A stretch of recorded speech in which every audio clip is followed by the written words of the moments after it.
I'm sorry, darling, but I found someone I truly love and want to marry. Are you feeling sad or jealous because of that? Have you ever noticed how some people who are unkind to others seem to have unpleasant faces? It's like their once nice appearance becomes fake.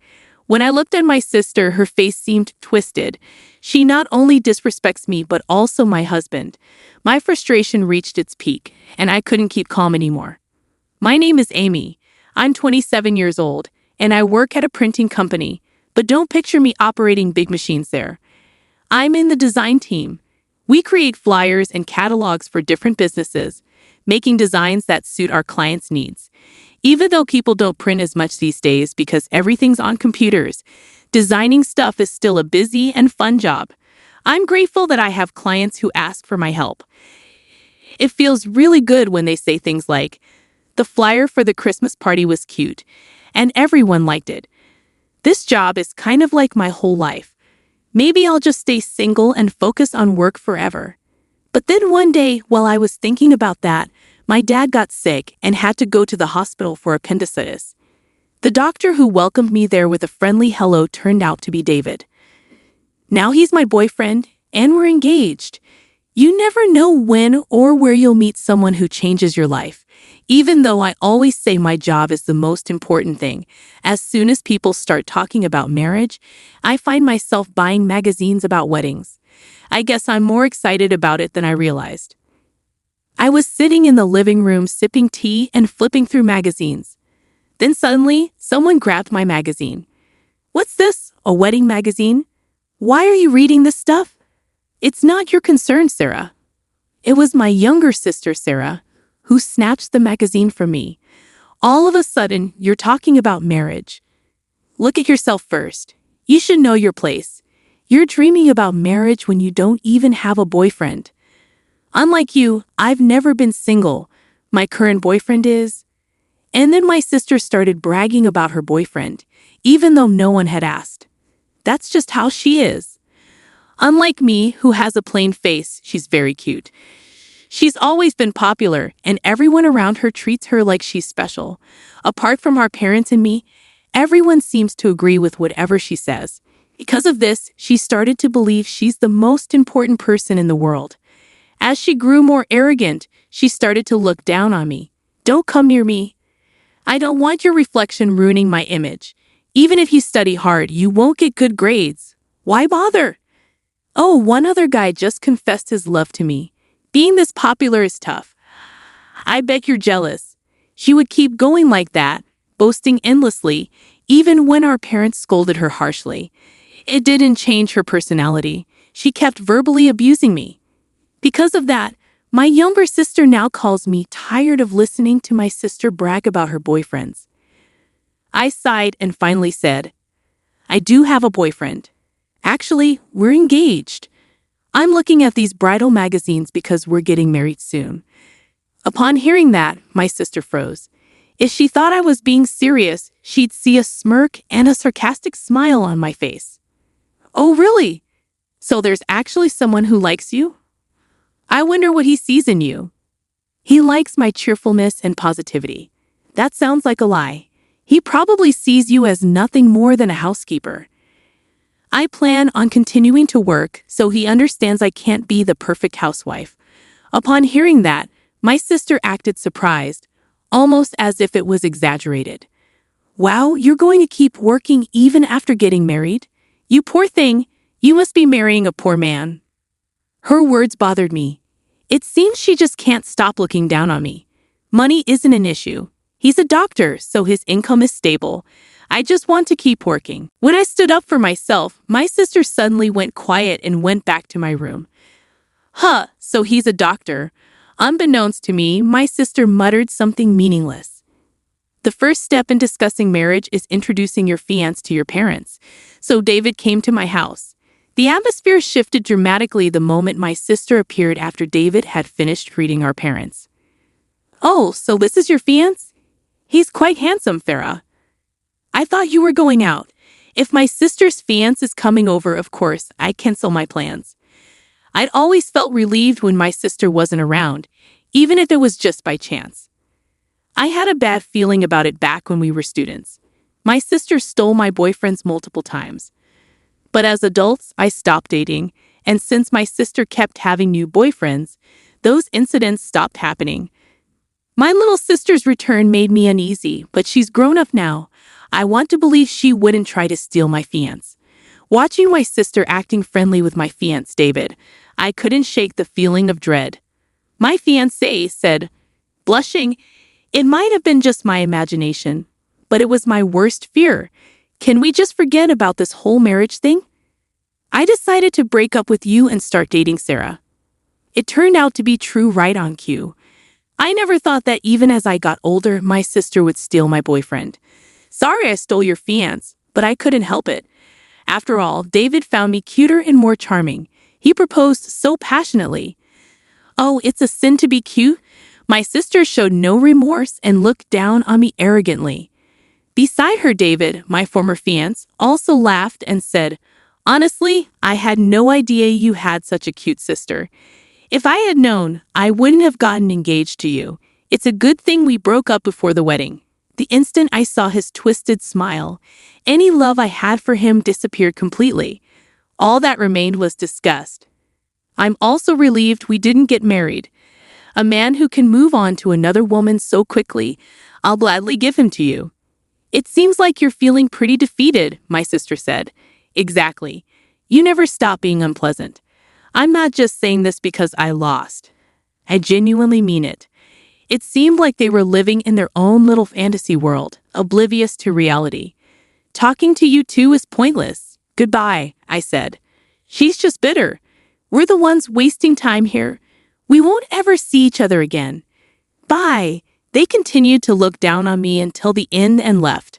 After that, we never crossed paths again because of our angry parents forbade it.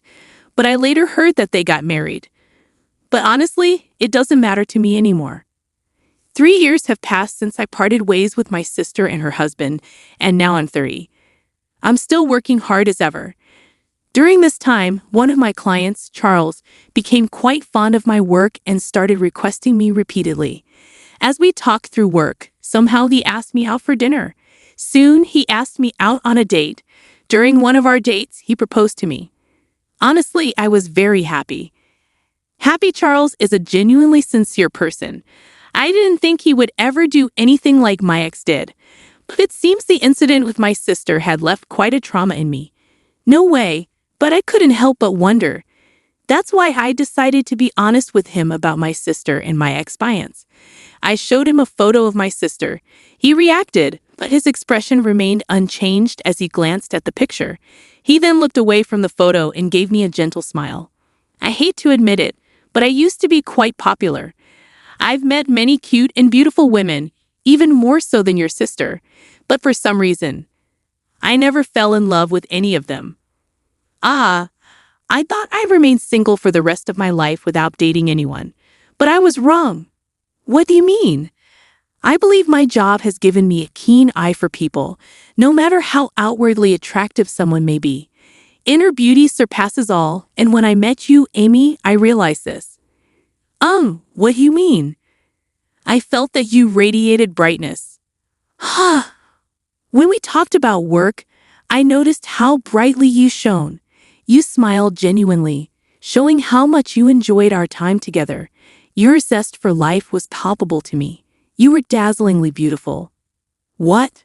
Wait, this is so embarrassing. Despite my flustered response, Charles persisted. Amy, you're beautiful more so than anyone else. I've never encountered a woman as wonderful as you. I want us to date with the intention of marriage, truly. I see you as... Stop, no more. It's too embarrassing. I blushed intensely, but Charles didn't stop showering me with compliments, even after I agreed to date him. Gosh, this is too embarrassing. Charles and I tied the knot and we happily began our life together as a couple. Our marriage has been smooth sailing, and I feel like we've grown even closer since our wedding day. We share household chores, pitching in whenever we can. Given that my husband lived alone for quite some time, he might even be better at housework than me. His cooking skills are top-notch, especially when I'm feeling exhausted. On our days off, we often go out together. One such day, we decided to browse furniture, as Charles had mentioned wanting to see some. It was then that I encountered the devil from my nightmares. Oh my, I thought I saw a plain-looking woman, but it's you. As I browsed through the bedding section, a voice behind me made me freeze. I didn't need to turn around to know who it was. Even after 4 years, she was unforgettable. Sarah. It was my younger sister. Beside her stood my ex-fiancé David. Sarah's expression seemed more hardened since the last time I saw her. Whether due to age or her personality, I couldn't say. David, standing next to her, had a smirk on his face, but he appeared thinner. "What are you doing here?" "Nothing much, just checking out furniture. This place has a lot of expensive imported stuff. It's not really suited for people like you." Her condescending tone irritated me as always. David nodded in agreement. "Yeah, exactly. If someone like you comes here, it'll tarnish the shop's reputation. We don't want people thinking we cater to poor customers. You better leave." Their harsh words annoyed me, but it wasn't worth my time to argue with them. Though I chose to stay silent, my demeanor seemed to irk them, and my sister and her husband's voices grew louder and louder. "Oh, this is awful. A high-end store like this is being ruined. Why would someone so poor even come here? They definitely can't afford anything." "Yeah, exactly. The poor should just go away." As the commotion continued, other customers and store staff started to glance at us curiously. Feeling exasperated, I grabbed my husband's hand, intending to leave, but he didn't budge. At that moment, my sister and her husband finally noticed him. "Hey, who are you and her?" "I'm Amy's husband." My sister's eyes widened in surprise. "What? You married this plain girl? Wow, you're brave. Did you need a maid or something? That's hilarious." "I help with the household chores. It's normal since we both work." "Oh, both of you working? How sad. Your wife has to work too because you're so poor. How pathetic. Unlike you, I live comfortably as a stay-at-home wife. We eat out more than half the week because we have money. We hire housekeeping services. Sorry for being winners." My sister's tone dripped with disgust as she stretched out the ends of her sentences irritatingly. My frustration grew as she smirked at me. "Sorry for snatching such a wonderful fiancé. Thanks to me, you have to keep working even after getting married and live a poor life. And with such a boring man as your partner, you two plain folks are a perfect match. Are you jealous seeing me so happy? You must be envious, right? It's typical of you to marry a man who can't even support his wife. Keep suffering for the rest of your life, losers." I had reached my limit. I could endure her insults towards me, but I couldn't tolerate her speaking badly about my husband. "Listen here, you better stop." "Amy, it's okay." Just as I was about to retaliate, my husband stepped in front of me. "Nice to meet you. I'm Charles, your sister's husband. Even your name is lame." "Well, thank you. Since we've met, please accept my business card," my husband said, offering his card to David. As David took the business card, he glanced at my sister. "You say such harsh things about Amy. Is it because they're true? I can call an ugly woman ugly. That's just how it is. That's not a law. And to me, you're much uglier." "What? Perhaps we should discuss the ugliness of your character instead. You may be confident about your looks, but are you aware that your distorted personality, always looking down on others, is quite evident?" My sister's face gradually turned bright red. "Don't mock me. What's ugly about me? Everything. A truly beautiful person wouldn't be jealous of their sister and steal her fiancé, right? What do I have to be jealous of my sister for? People often get close to and want to surpass those they admire. Isn't Amy such a person for you?" "No, that's not true at all." I was taken aback. It wasn't just my husband's words, but also my sister's reaction to them. I had never considered it from that perspective before. Despite her usual disdain towards me, seeing her shaking made me start to wonder. One should simply ignore those who don't matter, those who are irrelevant. No matter who you bring around, she won't try to take him from you. After all, she didn't find him herself. Taking someone else's partner implies jealousy, resentment towards someone else getting something she couldn't have, no matter how hard she tried. So I'm not jealous. Are you trying to reassure yourself of your superiority by taking something away? Sounds like you're lacking self-confidence. A confident person wouldn't resort to such actions and could hold their head high. No, that's not my sister. Desperately tried to argue against my husband's words, but her voice faltered. Hey, you, David suddenly interrupted, his voice rising as he paled. He kept glancing between the business card and my husband, shaking my sister's shoulders. What's going on? This name, I thought I'd seen it before, so I looked it up. And when I did, aha! Charles Taylor. So what about it? It's the name of the hospital where I work. Huh, a hospital? Let me see. It's Taylor Medical Association. Wait, he's Dr. Taylor's son, the director and head of the hospital. What? Are you certain? It's such a common last name, it could be someone else, right? I've seen him at the hospital with the director a few times. I'm sure it's him. I didn't recognize him because I only saw him from a distance. I knew I'd seen him somewhere. If he's the son, then he must be a doctor too, right? But the name of the company on this card, the company name. Oh, not every son of a doctor has to become a doctor themselves. And this company, it's really famous in pharmaceuticals. I heard the founder is old now, and he's passed it down to his grandson. That would be me. My husband lowered his head to the two people who looked upset. What? What did you just say? I see. My sister struggling to speak, and David looking surprised. My husband quietly told them that he's the one taking over the company, which made them go pale. We turned our backs to them and left the scene. I had a feeling we wouldn't see them again. With that thought in my heart, I walked on without looking back. So what happened next? David, my sister's husband, didn't get fired, but he got a big pay cut and lost his important job duties.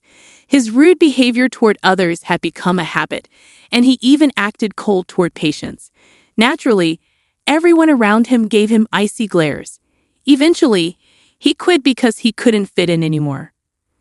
Rumors about him quickly spread around the hospital, and it seemed he was having a hard time finding a new job and was struggling with work. And what about my sister? It turned out she was always a big spender, so no matter how much her husband earned, their life was tough. That's why David had lost so much weight. It wasn't just a normal weight loss. He was extremely thin. When David's salary got cut, my sister quickly gave up on him and seems to have divorced him. She thought she could easily find someone else if David wasn't good enough, but reality turned out differently. Both my husband and I noticed a change in my sister when we saw her again. She used to be cute when she was young, but now she looked quite harsh. Maybe her true character was finally coming out because of this. She wasn't popular with men anymore. Nobody wanted to date her. My parents called me to say that she came crying to their house. According to my sister, I'm so cute. Why doesn't anyone pay attention to me? She even said she had caught a good man. By her, she probably meant me. Maybe she felt like she had to outdo me according to our country's customs. Maybe she actually looked up to me. My husband said so, and it could be true. But that doesn't excuse her behavior. In the end, my parents turned my sister away, telling her she had made her own choices and needed to deal with the consequences. She disappeared into the night, and I haven't heard from her since. I doubt I'll ever hear her name brought up again. On the other hand, now that I'm free from the troubles caused by my sister and her husband, I'm enjoying peaceful days, a happy married life, and a job that I love. It's a fulfilling time for me, and soon my husband and I will be welcoming a new member to our family. As I looked at the computer screen, I gently caressed my growing belly.